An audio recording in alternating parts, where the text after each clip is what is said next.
नमस्कार दोस्तों, एक बार फिर से आप सभी का स्वागत है आपके अपने इस यूट्यूब चैनल एजुकेशनल गैलरी में। आशा करता हूँ आप सभी भी स्वस्थ मस्त और अपने अपने पढ़ाई में व्यस्त होंगे।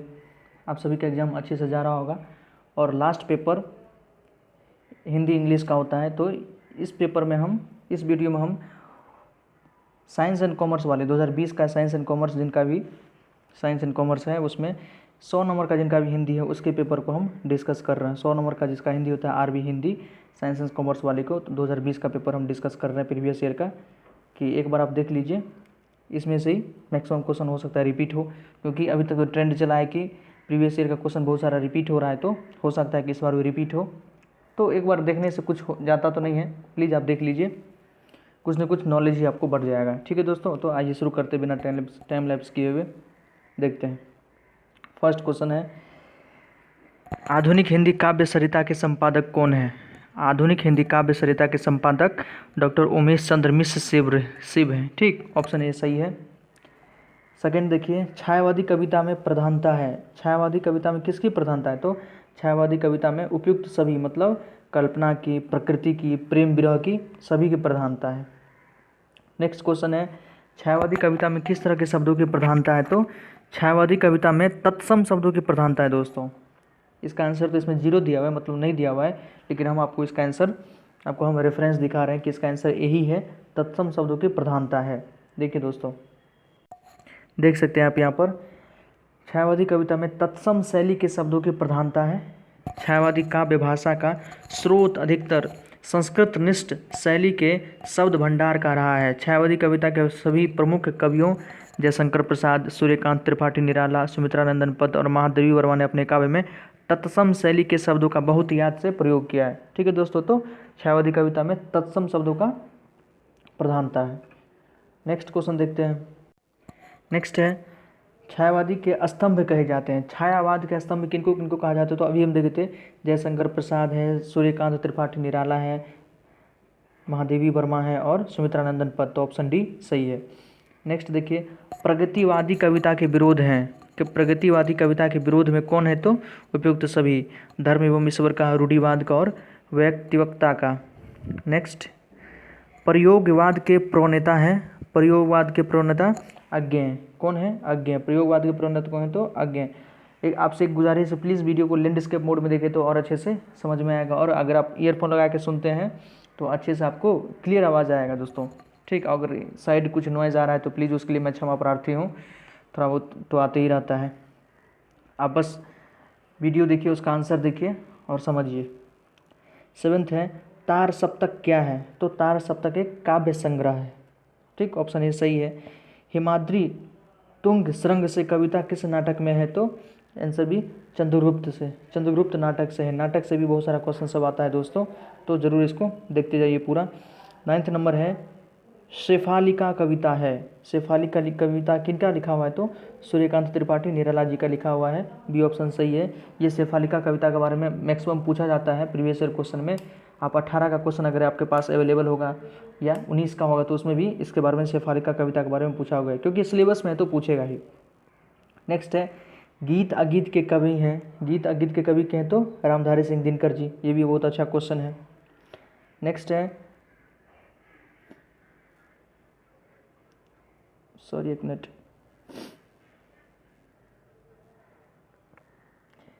आह्वान कविता के कवि हैं। आह्वान कविता के कवि कौन? तो अज्ञेय। आह्वान कविता कवि अज्ञेय हैं।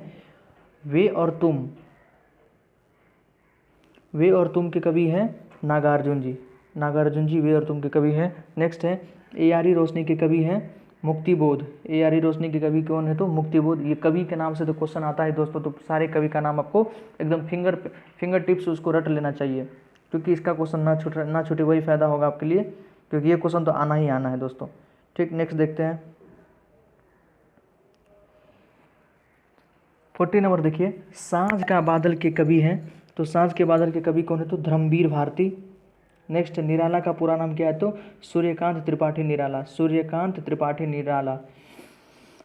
16 है, नागार्जुन का मूल नाम क्या है? तो नागार्जुन का मूल नाम है वेदनाथ मिश्र।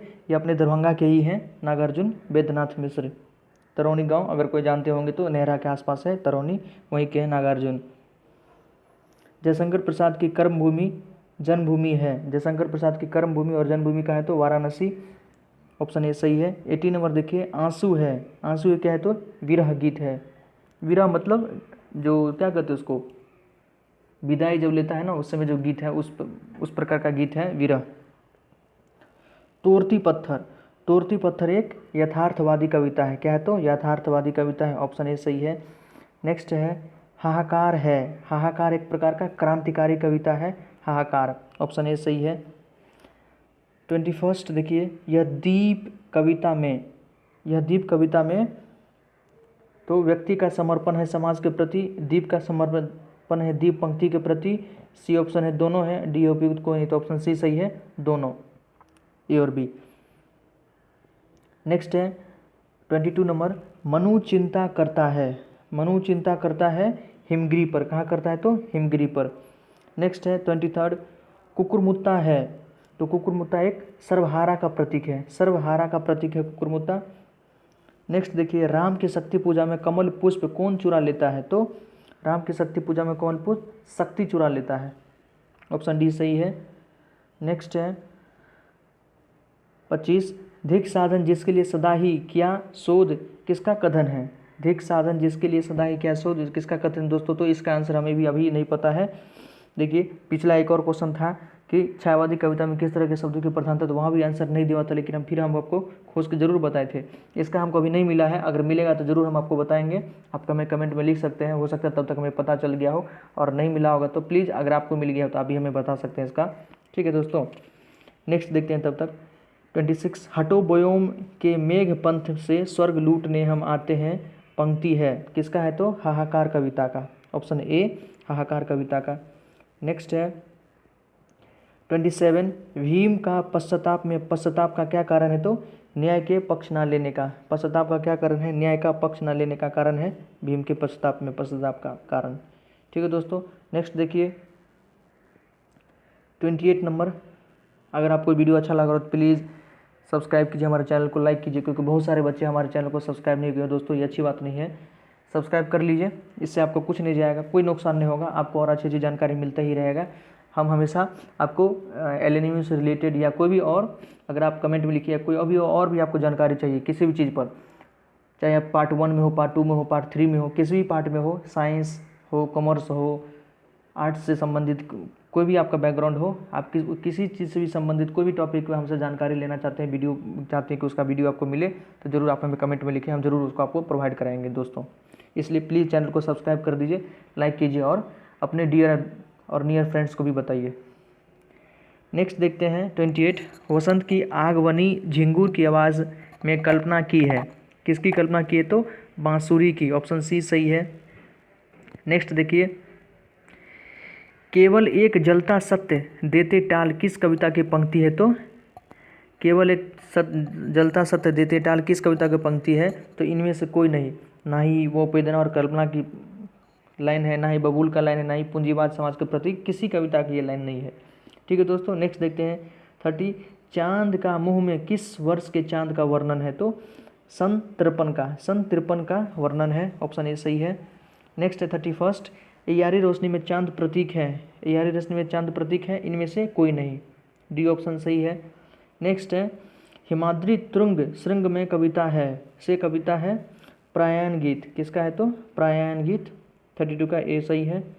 नेक्स्ट देखते हैं 33, शेर सिंह का शस्त्र समर्पण में किसकी वीरता का वर्णन है तो ना ही महाराजा रंजीत सिंह का, ना ही गुरु तेग बहादुर का, ना ही गुरु गोविंद सिंह का, इनमें से कोई नहीं, ऑप्शन डी सही है।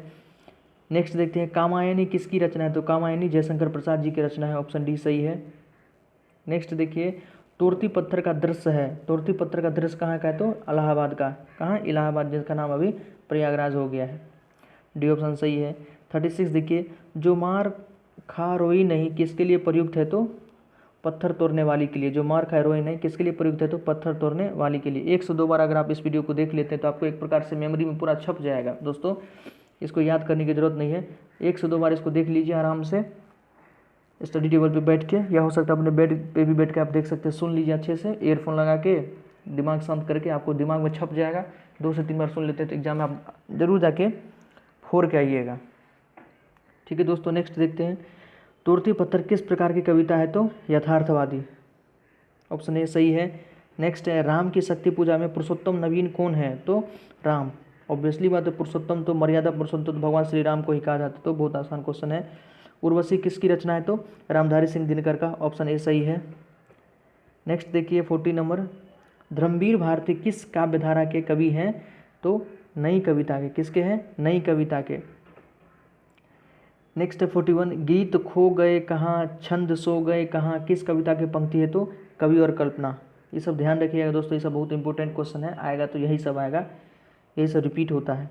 दिनकर का गांव कहाँ है? तो सिमरिया। सिमरिया आप सब भी कभी न कभी गए होंगे सिमरिया, तो सिमरिया ही जो बेगूसराय में है वो रामधारी सिंह दिनकर जी का अपना पैतृक गांव है। नेक्स्ट है, कौन फैंटेसी कविता के लिए प्रसिद्ध है? कौन फैंटेसी कविता के लिए मुक्तिबोध प्रसिद्ध है?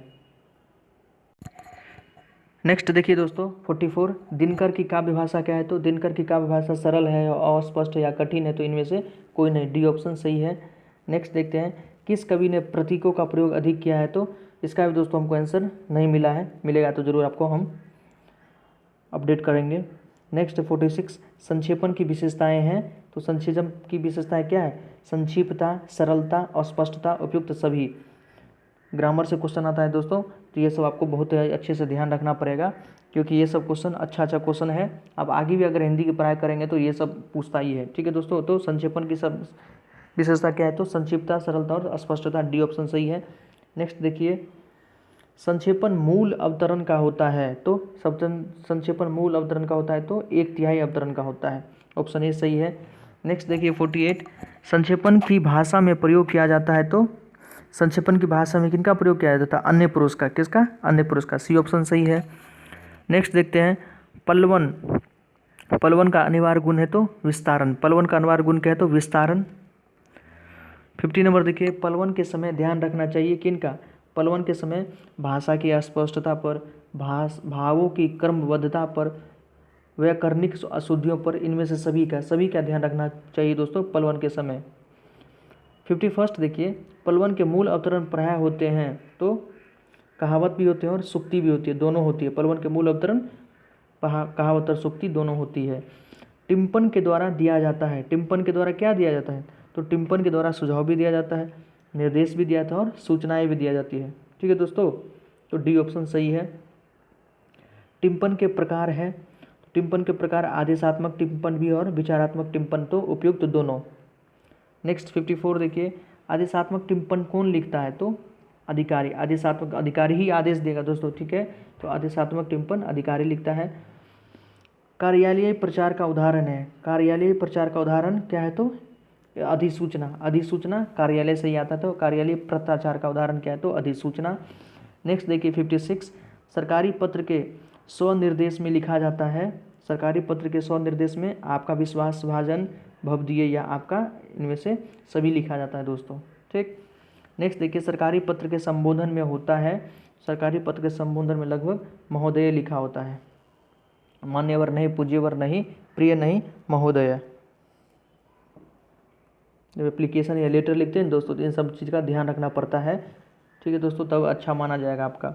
सरकारी पत्र में प्रतिलिपि निम्नांकित को प्रेषित किया जाता है। तो पत्र के सबसे नीचे प्रतिलिपि कहाँ निम्नांकित किया जाता है? तो पत्र के सबसे नीचे। नेक्स्ट देखिए, सरकारी पत्र में पत्र संख्या अंकित रहती है। सरकारी पत्र में पत्र संख्या सबसे ऊपर अंकित रहती है दोस्तों। ठीक, तो इस वीडियो में हम 59 तक किए हैं। नेक्स्ट वीडियो में हम 59 से ज़्यादा मतलब 60 से 100 तक कर लेंगे लगभग पूरा। तो प्लीज़ आपको अच्छा लगा तो चैनल को सब्सक्राइब कीजिए, लाइक कीजिए और अपने दोस्तों को भी बताइए दोस्तों। इस वीडियो को 102 बार देख लीजिए, आपको लगभग सारा क्वेश्चन याद हो जाएगा। कवि का नाम याद रखना है, मतलब कविता के अंदर का लाइन दे देता है कि ये किस कविता से है, उसको भी आपको ध्यान रखना है। कुछ कवि के बारे में ध्यान रखना है, जैसे रामधारी सिंह दिनकर कहाँ के हैं, नागार्जुन जी कहाँ के हैं, तो उनका आपको पैतृक गांव भी ध्यान रखना है। ये सब क्वेश्चन आ जाते हैं, तो आसान क्वेश्चन है। 2 से 3 बार इसको अच्छे से, मुश्किल से 10 से 12 मिनट का वीडियो है, देख लीजिए दोनों वीडियो। लगभग आप 80% क्वेश्चन तो प्रीवियस ईयर से ही आ जाएगा दोस्तों, और कुछ जो आएगा थोड़ा बहुत वो आप भी अपने, जैसे आगे जो अगला वीडियो हम करेंगे उसमें अधिकतर मुहावरा है, तो आसानी से बना लीजिएगा दोस्तों। एक बार में पढ़िएगा, आपको याद हो जाएगा, और आपने भी अभी तक बहुत पढ़ा भी होगा, तो आसान रहता है दोस्तों, घबराने वाली बात नहीं है। धन्यवाद दोस्तों।